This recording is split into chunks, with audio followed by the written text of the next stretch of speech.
A Herkimer diamond, large piece. It's from the Margaret Hastings pit. And there's a story that goes with this one. I was digging into the wall, and all of a sudden, before lunchtime, this is what I found looking at me, just a little tip. I said, wow, I'll have to take a lunch break before I tackle this thing. So after lunch, I tackled it, and it took me 4.5 hours to get this little guy out here. But it's my biggest Herkimer that I have. It was attached to the bottom side. That's why it's not perfectly smooth all the way around. But all I could see was what this little piece sticking out at the end. So after blood, sweat, and tears, this is my proudly possession from Margaret Hastings. Herkimer Development Corp. On another trip that we made there.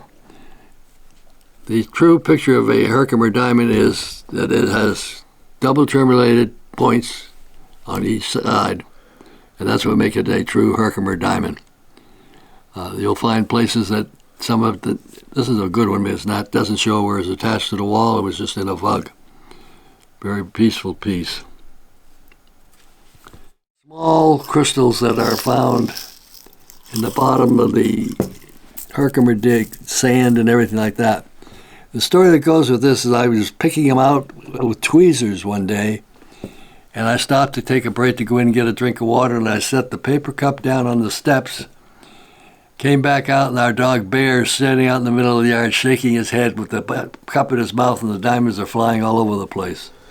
So this is all I was able to recoup that particular day, and I spent hours picking them out of the matrix at the bottom of the sand and stuff from the pit.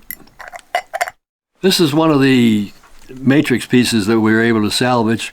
Has the Herkimer diamond still installed inside the matrix and a couple little diamonds on the side here. These are more attractive than diamonds being loose by themselves and make a much more displayable piece. This is another type of Herkimer on a matrix. We're able to get the part of the wall out. If you notice, these are foggier than some that I've showed you before.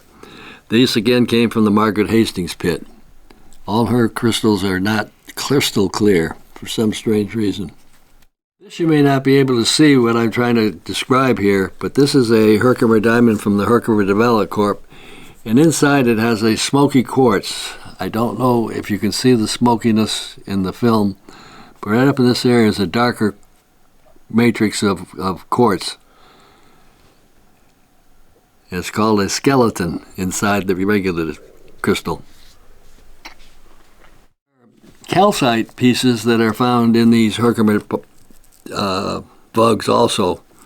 This is a piece that's just sheared off by itself. This is calcite on the surface here. And there are some Herkimer stuff attached around the other side, but primary collected it because of the calcite shear. This is another example of the same product, except a little more calcite on the outside, and came from a different location, but very similar. These are the only two pieces that I have of this nature. This is another cluster that we found at the Ace of Diamonds. I talked about after lunch going out and breaking into a hole and showed you the big piece that I got. Continued to dig in that particular area, and lo and behold, found two more sections of Herkimers which are joined together. And they are pretty unique. And these have not been soaked in any kind of cleaning solution, and that's why the yellow tinge to it is. But these are a couple of nice prized possessions that I have that I enjoyed through the years. As I say, you can see the yellow. If this was soaked in iron out, which is a very safe product in the laundry section of the grocery store, they would come out more clear. This is a piece that came to me by way of the passing of a fellow rock hound, Joe F. Carsick, years ago. He used to also go to Herkimer with us and collect, and he put a little miner in this particular guy. So he's like he's mining in the Herkimer bug. Pretty nice piece, and he sits nicely by himself. Right, the story that goes with this piece is a couple of little Herkimers in a dolomite matrix. These are little dolomite crystals up in here. This is one of the last pieces that we collected at Treasure Mountain before they closed it. And Jimmy was there, and he was proceeding to tear down the mountain with his sledgehammer. And he got to a point where he's had this big chunk here loose. And all he could say, boy, I wish I had a chain. Well, some little voice 20 feet away said, I got a 30-foot chain. Can I borrow it? Jimmy says, yeah. So he borrowed it, wrapped it around that piece, tied it to his pickup truck, and pinned it. Pulled that sucker right off the wall, at least 8 feet away from the wall. And began to find some of these type of things under it, and Paul got this one.